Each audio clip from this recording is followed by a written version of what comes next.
Kuyangenwa la kuyaphunywa abazalwane so ngaye ngahlala endaweni enjalo ile ngafunda khona ukuthi uma bengithi uyangihlupha kanti uyangisiza uyangakha uma ngabe wakhiwa awakhiwa kahle awakhiwa kabuhlungu so uma ngabe utamatisi umzalwane awufuna ukutshela awufuna ukukhuza hlezi konke uyahlushwa uyahlukunyezwa ngeke uzukhule ngeke uzuye ndawo ngoba yonke into ekhokhoshenwa ngayo uthini uyahlukunyezwa uyahlushwa buza kuthini ukuthi sibuqhamuke kuphi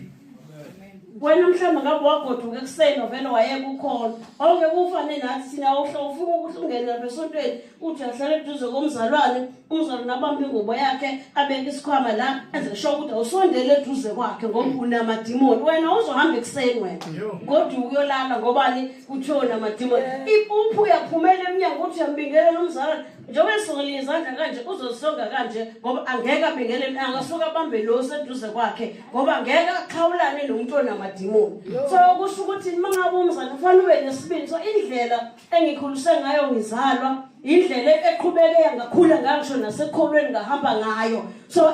leyo nto ukukhula okunjalo kwenza ukuthi uqine singabi khona isimo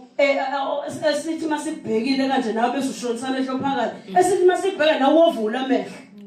uthi ubekiwe ameva la uthi ameva kona ngiyawanyathela kuzongenzani ngiyawanyathela ngeke ungenze lutho so ngenye imini ngixoxa indaba ngithi mina kukhona ubaba ngangumama neshloka ngesikhathi zami so ke lo baba wayephathi 7 engaka wekuhlaba kubekanye iphumele ngale maqeda ufe ngoba kweleta amajuba ami ke lo baba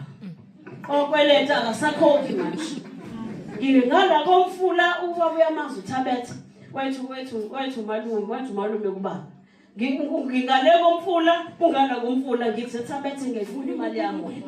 athi uthabethe wena ngizogwasa ngithi mina wosa mina ngisho ngiphethe imvuka ngithi mina wosa ashawa unyawo lodwa eze nami ngishawa unyawo lodwa ngize ngithi wena ngifuna imali yami athi wosa uzoyithatha ngithi mina athi wena ngizogwaza ngithi ukwaze ba mina ashawa unyawo lodwa ngize asho nami ngishaye ngize wathene balekile ohambe etshela abantu ethi hey hayi omunye umuntu lo wayami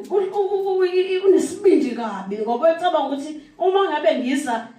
eza nale phone nale 7 yakhe ngizosaba so ngisho ukuthi kufanele ube njalo ke kusathana haleluya lo nto yangifundisa ukuthi hayi angahlehlele emuva angihambe noma sekubuhlungu ngihambe ngisule inyembezi obona endleleni kodwa ngiyaqhubeka ngiyakhona ngihlehla ngiyemuva haleluya ngiyaphambili ngoba mhlawumbe babhaliso ngathi ama bridge angibuyisele emuva ngiyawephula ngiyaphambili kuphela ngihlehlele emuva so izinto ziyafika ke sifuna ukuthi uvuse ama bridge aphindele emuva kodwa kufuna ube nesibindi sokuthi uhambe sokhala inyembezi uhambe songasayiboni kahle indlela inyembezi zikusithile kodwa uqhubeke ngoba uyazi la uyakhona uyazi la ubizelwa khona inkosi nibusise bazalwane bekuyiloko ngenhloso uphele 5 minutes wami inkosi nibusise kakhulu ngiyabonga ngethuba haleluya.